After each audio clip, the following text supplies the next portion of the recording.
Besides the store, what else was up at the Genevieve, like the town site? Well, you'd have to go back before my time. I guess there was a blacksmith shop, I know. Old man Schuler had a blacksmith shop.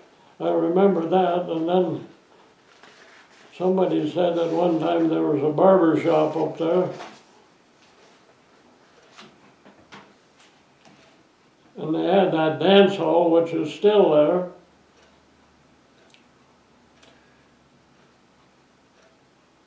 And I don't know if there was ever any other businesses up there or not. It might have been before my time anyway. Yeah, we're hoping at some time this fall to have another dance up there. Well, they've been talking about it, but I think they finally got that hall kind of fixed back up again. Yeah, they got some new tin, and I think they got about half of it on the roof. Oh, did they? I didn't realize they were putting another roof on it, I guess. Yeah, they got the roof on. Some years back, they put siding on it, and I think last summer, Matt Johnson crawled underneath it and fixed the floor. Oh, well, that one corner in there, the water run off of the kitchen and run off the hall, and I don't think there's any drainage away from there, and I think it used to run in underneath there, and I suppose that was kind of hard on the floor joists.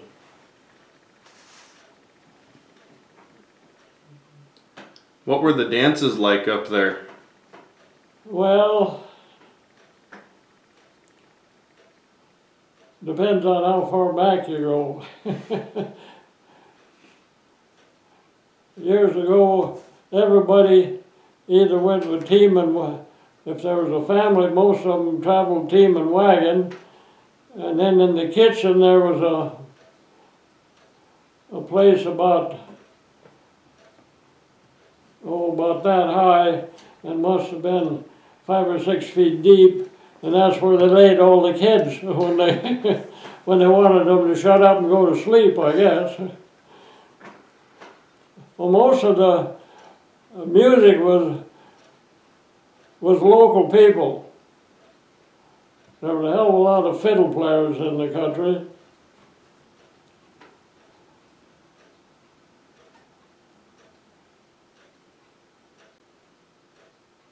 And I can remember when I was a kid, they'd have a dance, say in the summertime, and you'd see riders riding across the country heading for Genevieve, and the thing I could remember, you could, before it got dark, you could see them all damn white shirts for miles. Everybody was on a saddle horse. We got up there, and then they tied the saddle horses up and waited till they got sober enough so they could ride home.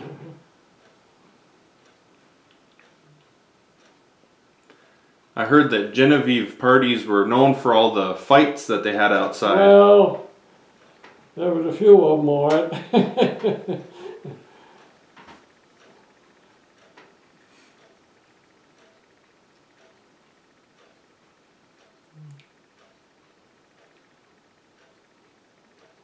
Well, all of that, most of the things that I can remember in the real early days was just damn near all of it about Prohibition. And you can't imagine the amount of goddamn alcohol that was floating around the country. We were close enough to Canada up there, and of course, alcohol was legal in Canada, so consequently, people were buying it up there and sneaking it into the United States, so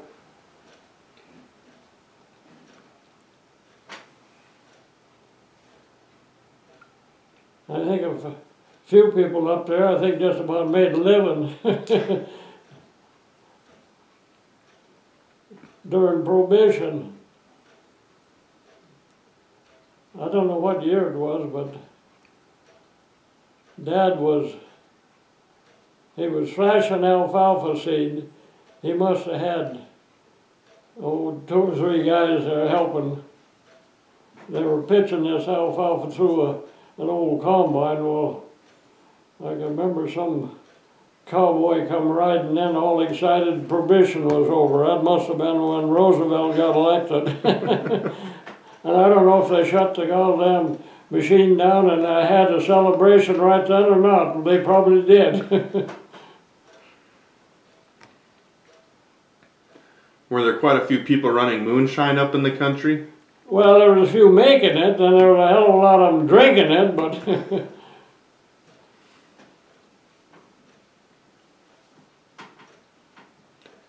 I think it was Blanche told me that she remembers someone hiding it in the rock piles. well, there was a neighbor of ours up north there, and he had a still. I know he did, and the federal people finally found out about it, and they went and tore his still all apart. I can remember part of that old still has blown around the country up there 2 or 3 or 4 years later, that some of the stuff that he'd built for this outfit.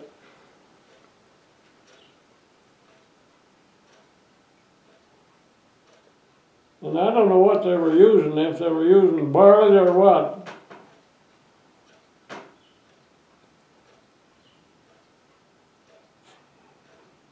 You could buy malt in the grocery store, and the only goddamn use for it, I think, was making beer with it. So,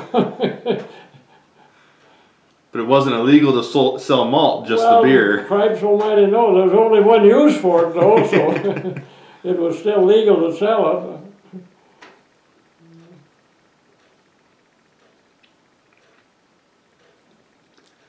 I think some of the companies back east, I remember reading a little article about it, they would sell concentrated grape juice. And they had a paper that said, do not put this in your bathtub with this much water and this much sugar because it will produce an illegal substance. Here's how to make it, but don't do it.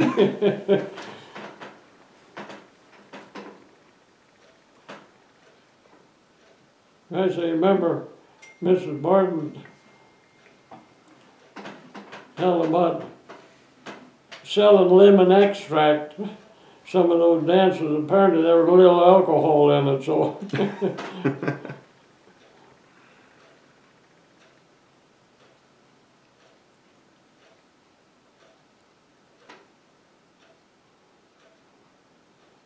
Well, there was another family that had that store earlier. That was Fred Erickson. And he had, well, he must have had 3 or 4 kids, or maybe more than that. Well, he was Fred, I think, was an old fiddle player, if I remember right. I think he used to play for dances up there when he was running the store.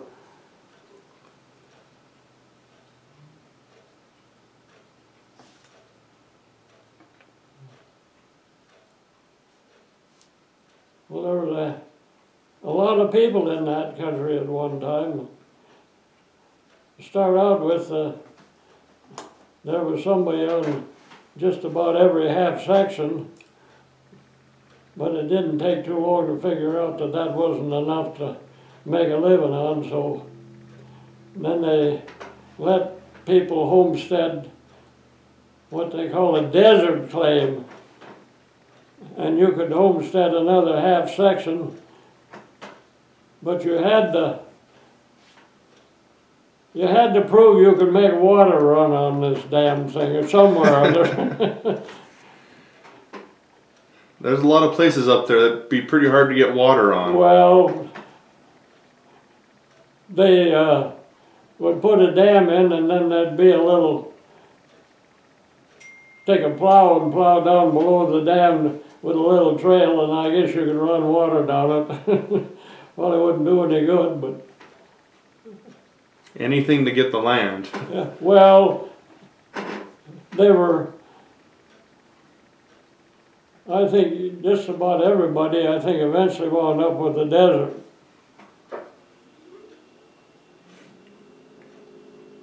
Well, Dad kind of lucked out the place that he had. His sister Esther and husband had homesteaded there. That's the house that we lived in. And then when he got back in the service after World War I, well, then they opened up the land for the homesteading again. And then, of course, all the good land was pretty well used, taken at that time. Well, Esther, she had a half section and plus a desert claim, and Dad, he had a half section plus a desert claim. He had another sister, Melva, and she had a section plus a desert claim. And then he had a cousin, and that wasn't right in the same area, but that was further south, and he'd homesteaded. So Dad wound up with all of the relatives land that they had in a way, and then Granddad Mogan, he was farming that for his folks too, so. And then he bought another place, so he must have had 2.5 or 3 sections or something like that, I guess, which back in that day and age was a pretty good sized place, so. He must have had some people helping him work it for how big that was. He used to hire men, especially at harvest time and during the hay, and he had some land on this creek that run by it. It had a pretty good bottom on it, and they could put some hay upon it.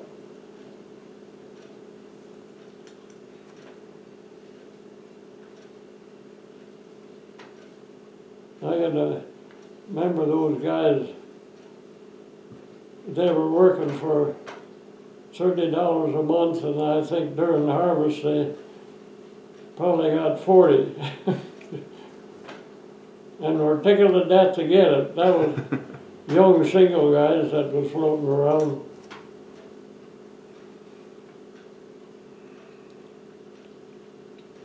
There were a lot of good men floating around.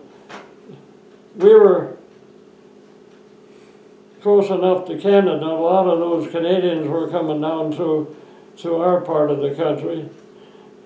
And they were wanting to get down and get on the old Great Northern Railroad so they could go east or west. So and I remember those people would stop in there.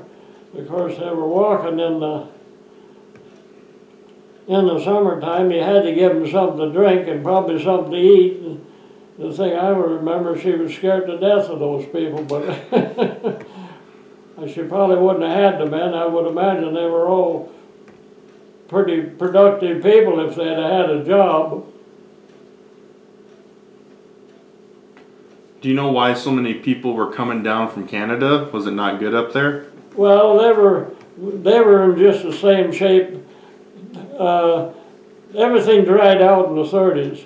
That was the biggest problem. There was a drought, and the price of grain really wasn't worth all that much either. So, I remember those goddamn storms coming, dust storms coming up. It looked like it was going to rain, but there never was any. The cloud was dirt moving, coming out of that triangle country, I guess, further west.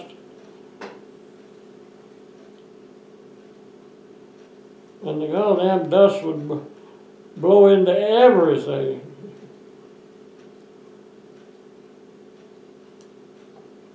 And I remember Mother had to light the goddamn lamps to see, and the goddamn chickens would all go to roost because they thought it was night, so.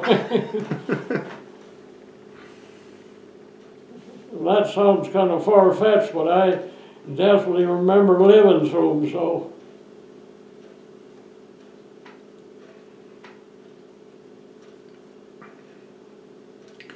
Were there people that got sick from the dust? I don't remember anybody getting sick from dust. They were born and raised in it, so I guess they were used to it.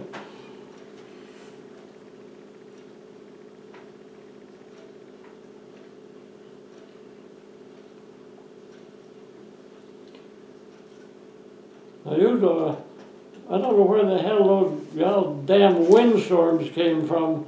I don't remember. Actually, we haven't had any of those for years and years.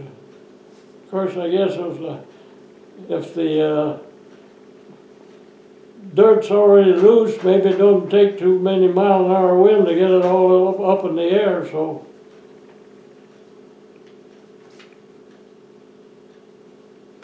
There might not be dust, but I know there's still strong wind. It blew my mom's barn down twice. Oh. Got it half built and it blew it all the way over.